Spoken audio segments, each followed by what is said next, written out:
Assalamualaikum warahmatullahi wabarakatuh. Perkenalkan, nama saya Nurmala Budiati dari Fakultas Agama Islam, Prodi Perbankan Syariah, Universitas Muhammadiyah Profesor Dr. Hamka. Pada video kali ini, saya akan membahas tentang kerangka pengaturan perbankan Basel Accord 2. Adapun yang akan saya bahas yaitu ada 4 subbab. Yang pertama itu Komite Basel, yang kedua Basel Accord 2, yang ketiga tujuan dari Basel Accord 2, dan yang terakhir ada kelemahan atau kekurangan dari Basel Accord 2. Sebelum membahas tentang 4 subbab tersebut, di sini saya akan membahas dulu standar Basel.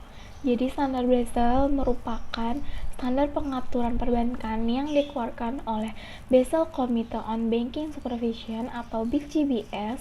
BCBS ini adalah salah satu komite dalam Bank for International Settlement atau BIS yang berperan menetapkan standar pengaturan perbankan dan sebagai forum kerjasama terkait dengan pengawasan perbankan. BCBS ini terdiri dari 45 bank sentral dan otoritas pengawasan bank dari 29 negara. Untuk tugas BIS sendiri itu jika diringkas ada 4. Yang pertama, forum kerjasama dan pertukaran informasi bank sentral seluruh dunia. Yang kedua, melaksanakan dukungan riset terkait stabilitas moneter, keuangan, dan sistem keuangan internasional.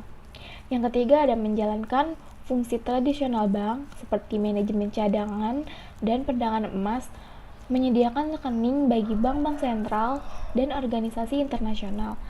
Yang keempat, memberikan bantuan darurat kepada sistem moneter dunia bila dibutuhkan.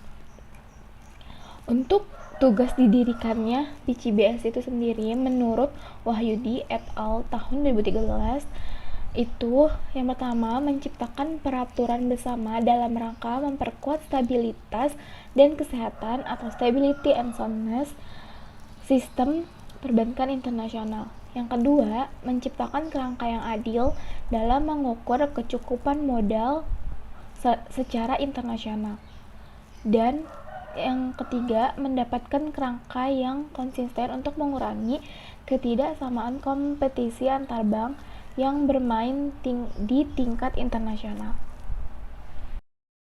Pembahasan selanjutnya yaitu Basel Committee. Basel Committee merupakan sebuah forum untuk diadakannya kerjasama pengaturan antara negara-negara anggotanya mengenai masalah-masalah pengawasan perbankan. Perwakilan dari Bank Sentral dan pengawasan perbankan merupakan dari anggota komite. Komite ini mendorong pengembangan pendekatan regulasi dan pengawasan perbankan umum untuk bank-bank aktif internasional. Ini merupakan upaya untuk menanamkan asas-asas peraturan yang membimbing tanpa berusaha untuk mengawasi pendekatan negara-negara anggota. Tujuan keseluruhan dari pekerjaan komite adalah menutupi kesenjangan dalam cakupan pengawasan internasional dalam mengejar 2 prinsip dasar, yaitu setiap bank internasional harus di bawah pengawasan. Yang kedua, pengawasan setidaknya cukup substansial untuk memastikan kepatuhan. Untuk mencapai tujuan ini, komite telah mengeluarkan beberapa dokumen komprehensif sejak tahun 1975 yang berupaya meningkatkan pemahaman regulasi dan kualitas pengawasan perbankan bagi bank-bank internasional. Komite juga melakukan kegiatan konsultasi. Komite melapori Basel Accord 2 dalam upaya untuk memperbaiki kelemahan dan konsekuensi yang tidak disengaja dari kesepakatan yang ada pada Basel 1. Untuk pembahasan yang kedua yaitu di Basel Accord 2. Pada Basel Accord 2 ini ada 3 pilar. Pilar yang pertama yaitu pilar ini untuk menetapkan persyaratan modal minimum yang dirancang untuk memperbaiki aturan-aturan standar yang ditetapkan pada tahun 1988. Persyaratan regulasi minimum ini harus mencerminkan 3 jenis risiko utama yang dihadapi bank, yaitu risiko kredit, risiko pasar, dan risiko operasional. Pendekatan di Basel II ini memperbaiki beberapa kesewenang-wenangan yang ada di Basel I. Basel II juga merupakan upaya pertama untuk menetapkan biaya modal peraturan kepada manajemen risiko operasional. Selanjutnya pilar kedua. Pilar kedua ini melengkapi dan memperkuat pilar 1 dengan menetapkan proses pengawasan prudensial.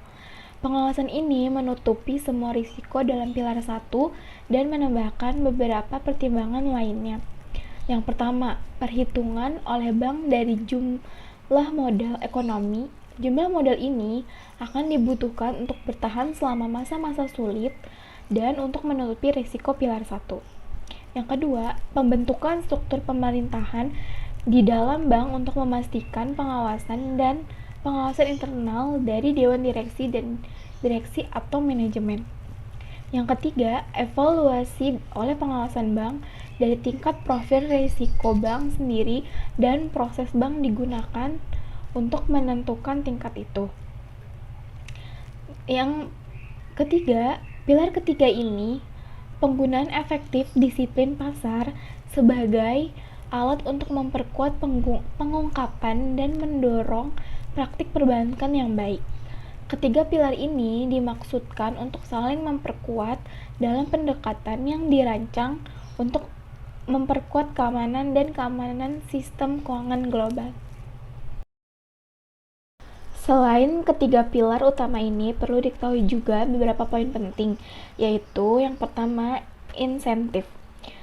Insentif ini ketentuan permodalan dalam Basel II memberikan insentif bagi penerapan praktek manajemen risiko yang sehat yang menjadi prasyarat utama penggunaan pendekatan yang lebih maju, misalnya IRB approach. Dengan menggunakan pendekatan yang lebih maju, maka bank akan lebih akurat dalam mengalokasikan modalnya. Bank dapat menggunakan IRB approach dengan syarat ketentuan tertentu. Yang kedua, mitigasi risiko kredit. Basel II memberikan pengakuan yang lebih luas terhadap teknik mitigasi risiko kredit. Penggunaan teknik-teknik mitigasi risiko kredit dilakukan dengan menggunakan dua pendekatan, yaitu yang pertama, simple approach yang memungkinkan tagihan yang dijamin menerima bobot risiko yang dikenakan kepada instrumen agunan dengan batasan terendah sebesar 20%. Dan yang kedua, comprehensive approach yang terfokus pada nilai tunai dari agunan. Yang ketiga, ada sekuritas aset. Sekuritas adalah teknik yang digunakan untuk memindahkan risiko kredit dari sekelompok aset sekaligus mendapatkan likuiditas secara bersama. Secara tradisional, praktik sekuritas dilakukan dengan memasukkan aset-aset dengan kategori tertentu ke dalam satu kelompok yang selanjutnya dijual dengan menerbitkan sekuritas yang dijamin dengan kelompok aset tersebut. Pembahasan yang selanjutnya yaitu tujuan Basel Accord II. Menurut Wahyudi et al. Tahun 2013, tujuan Basel Accord II ada 5. Yang pertama, mempertahankan keamanan dan kesehatan bank dalam sistem keuangan. Yang kedua, mempertahankan modal minimum yang harus dipenuhi oleh bank. Yang ketiga, meningkatkan persaingan bank yang seimbang. Yang keempat, memperkenalkan kerangka risiko yang lebih sensitif yang selaras antara modal internal dan modal yang sesuai profil risiko bank. Dan yang terakhir, memfokuskan peraturan pada bank yang aktif secara internasional. Untuk pembahasan yang terakhir ada limitation of Basel Accord II atau kelemahan dari Basel Accord II. Tingkat keparahan dan kompleksitas krisis keuangan global tahun 2007-2009 menyoroti perlunya meningkatkan regulasi dan pengawasan lembaga keuangan yang aktif dan besar, kompleks, dan internasional. Basel II, meskipun masih relatif baru, ternyata tidak cukup untuk mengatasi karakteristik modern dan perubahan cepat industri banking global dan tidak dapat menjauhkan industri dari krisis. Basel II berfokus pada setiap bank dengan asumsi bahwa dengan menjamin stabilitas setiap bank, seluruh sistem perbankan akan stabil. Ketika krisis terjadi, menjadi jelas bahwa ini tidak terjadi. Basel II didapati memiliki kelemahan, yaitu ada beberapa kelemahannya.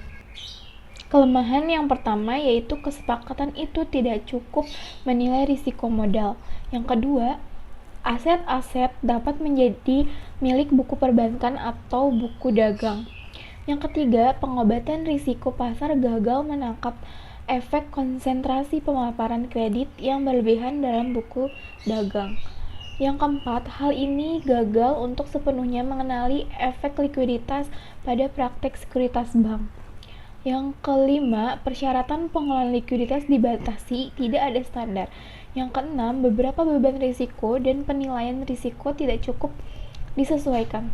Dan yang terakhir, kurangnya pemahaman tentang korelasi antara risiko. Sekian video yang bisa saya sampaikan tentang Basel Accord 2. Semoga video ini bermanfaat untuk kalian. Kurang lebihnya mohon maaf. Wassalamualaikum warahmatullahi wabarakatuh. Terima kasih.